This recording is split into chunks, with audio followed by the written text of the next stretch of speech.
So this is microwave test bench. Today we will have a demo of reflex klystron characteristics.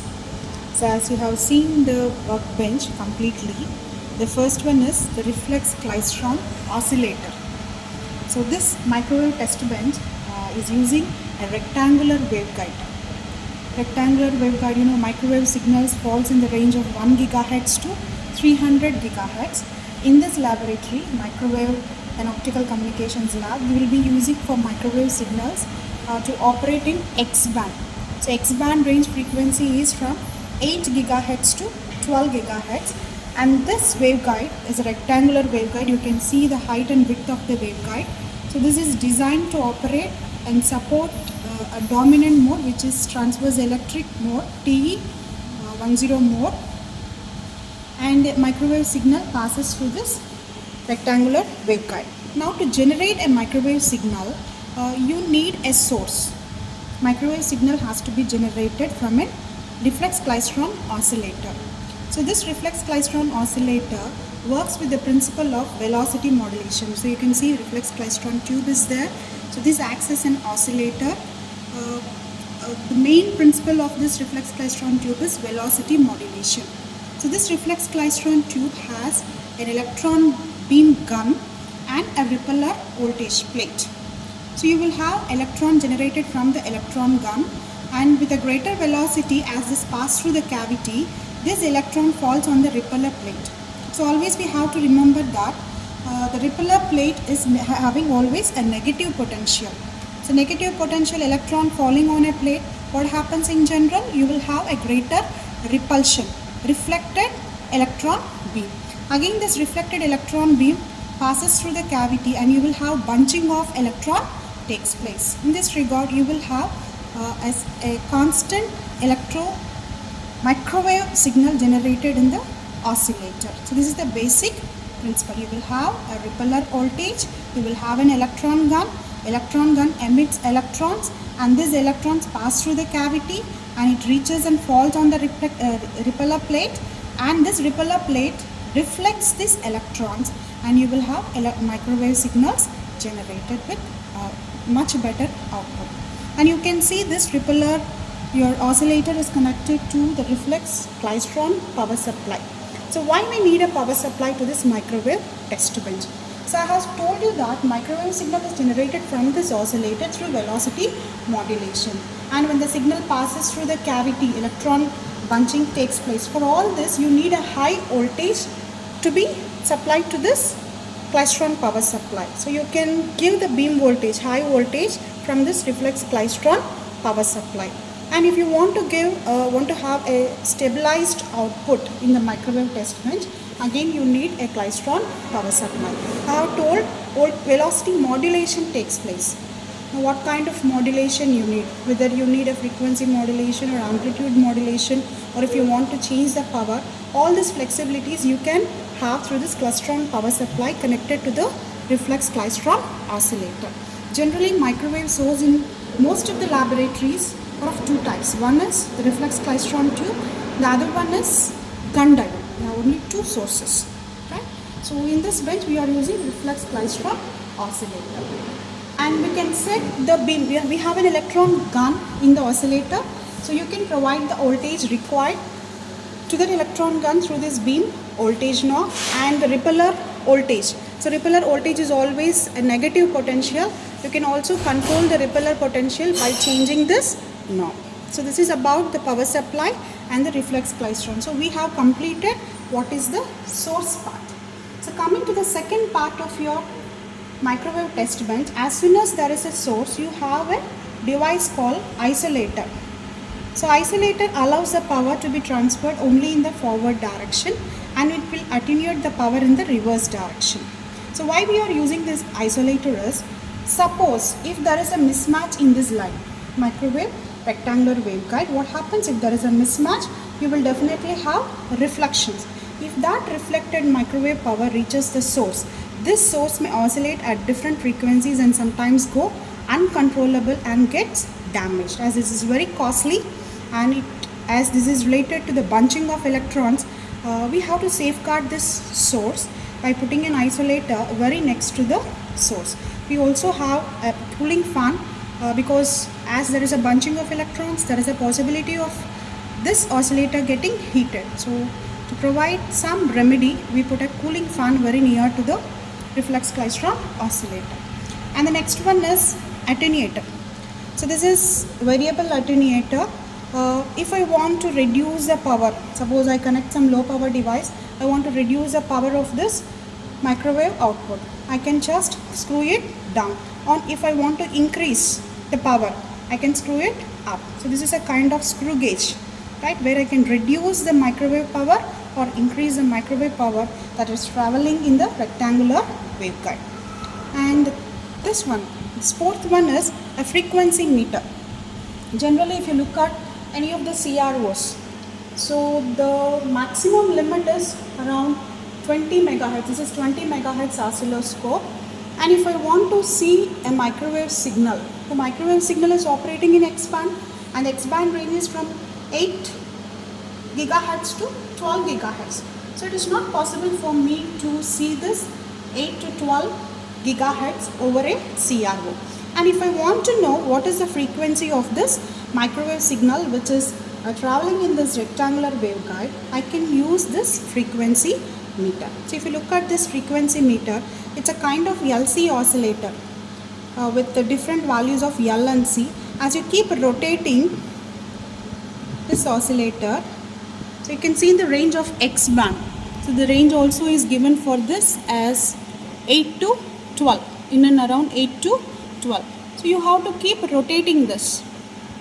Keep rotating. Generally, a mode has to be set, right? A mode has to be set, means bunching of electrons should take place in this reflex klystron oscillator, and a constant output has to be produced. So for that, we have to adjust the beam voltage and beam current. So beam voltage 270 around and 18 milliamps, it will work, and we will get a square wave. I'll let you know why we get a square wave here later. Now, if I want to find what is the frequency of this microwave signal, I have to set my bench to a mode. And this is a mode where I get a square wave. Now if I keep on moving this oscillator, it means that this LC oscillator oscillates at different frequencies. A different frequency means different values of L and C, so that the frequency of oscillations ranges in the X band. Now as I keep rotating this, at one point, when the frequency of this oscillator and the frequency of the microwave signal matches, there will be a resonance. So because of this resonance, the energy will be absorbed from the bench. Because of this energy absorption, there will be a flicker in this square wave signal. So that's the point where it matches these two, and you have to stop at that point. You can see a square wave here, and as you keep rotating, at one point you will get a flicker. When this frequency of, I can see there is a flicker here, right? So you have to see the values between these two red lines. You have two red lines. In between this, vertical line is there, horizontal lines are there. So you can see around 8.4 gigahertz. 8.4 gigahertz is the frequency of the microwave signal. So this is how you find the frequency of the microwave signal, right? And coming to the next one, this is the slotted section, and we have another very important parameter in the study of microwave signals, voltage standing wave ratios. Suppose you want to find the impedance of any unknown device or an antenna or anything, you can find, or the reflected voltage, you can use this slotted section, right? Based upon the impedance, you will have different voltage standing wave ratio. Suppose the signal is transmitted in this rectangular waveguide, and due to the impedance, so impedance will provide a different reflections. So the incident wave and the reflected wave will develop a standing wave pattern. So that standing wave pattern values you can find using this slotted section. So you can find what are the maximas and what are the minimas. Right? You will have a scale here where you can find the maximas and minimas. Using this maximas and minimas, you can find the unknown impedance of a device. So that is possible. Only for those experiments this slotted section is needed. And over the slotted section you have a stub matching. So this is used for impedance matching of this slotted section with the bench. And and we have a detector here, crystal detector. At the last we have a match terminator. Over this match terminator you have a crystal detector. So I have told you this is a microwave signal. So microwave signal frequency is 8 to 12 gigahertz. But I could see some signal here which and this device is an oscilloscope within 20 megahertz. Do you think this is a microwave signal? Definitely not. But how could I see a signal is, the signal is demodulated. So I can say we are performing a kind of modulation here within the klystron power supply. So this baseband signal which is generated for the modulation, that baseband signal is demodulated, it's separated. I can say in other words, the microwave signal acts as a carrier in any general communication as we see, right? So here we are using a diode detector for demodulating. I can take the output either from this point or either from this point. For some of the experiments which are related to impedance measurement or VSWR measurement, we take the output from this point, or if it is an experiment like finding the characteristics of a circulator or a magic tea, we use this detector, crystal detector or detector mount. Different names are given. So that can be connected to the CRO. So demodulated signal is this signal, right? So the characteristics or the variations of the microwave signal can be studied based upon this demodulated signal. So this is the general setup of a microwave test bench. Now the first experiment is reflex klystron characteristics. If we want to find what is the characteristic of a reflex klystron, see, I have told you in the beginning, my reflex klystron oscillator has an electronic gun. So as electronic gun value, I can change voltage. So I will put it to 270 volts, around 270 volts, and the equivalent current is slowly it is building up. Repeller voltage. So I can see this is the repeller voltage knob. This is a negative value always, a negative potential. So I keep increasing. I can see different mode setting. A mode is set means I should see a square wave in the CRO. So again another mode is occurring. As I'm increasing the repeller voltage, the negative potential, I have bunching of electrons in this oscillator at different time intervals. So this characteristic of reflex klystron, see how many modes, suppose if I start from 270 volts, minus 270, if I keep on reducing, this is one mode. So the amplitude is increasing, again reducing, going to 0. Again another mode has come, again I have another mode, and again I have another mode.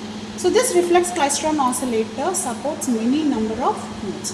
So I can take the values of repeller voltage on the x-axis and the output voltage. I can take this output voltage. If I have a power meter, I can measure directly the output power. So as we are using CRO, output voltage versus repeller voltage, if I draw, I will have a signal output graph in this way. So as the repeller voltage increases, the maximum output is large, because if I have a larger repeller voltage, the force of reflection will be maximum. That's why the maximum output is large.